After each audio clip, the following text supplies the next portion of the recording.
One argument anti-immigration people have is that, well, we just want people to immigrate legally. I'm perfectly fine with immigration, just as long as people immigrate legally. Now, to me, this doesn't make any sense, because it's the same damn thing, you know, whether there's a piece of paper signed by the government or not. If somebody's born in the U.S., are you going to deport them if they don't fill out a social security card or whatever?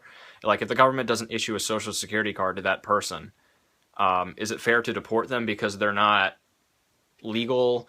I mean, that whole argument doesn't make a whole lot of sense to me. Whether a person should be or should not be allowed to live within the confines of the United States shouldn't be dependent on government paperwork. Now, one argument that I find valid to a degree is that illegal immigrants are a burden on taxpayers because of the welfare system. They receive lots of welfare benefits.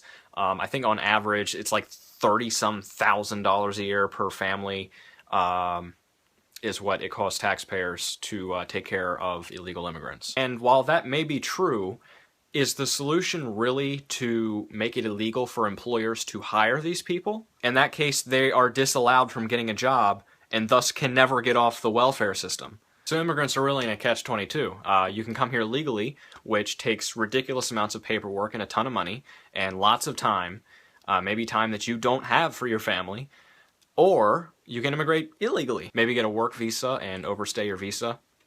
That's probably the most common way of staying in the United States illegally.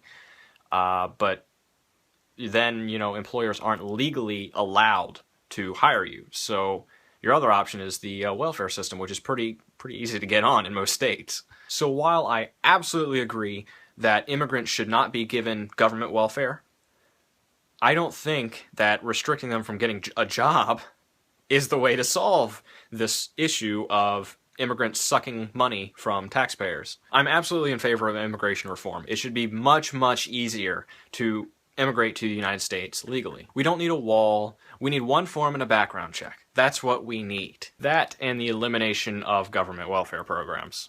Oh no. Oh no, I've said something wrong. Ah!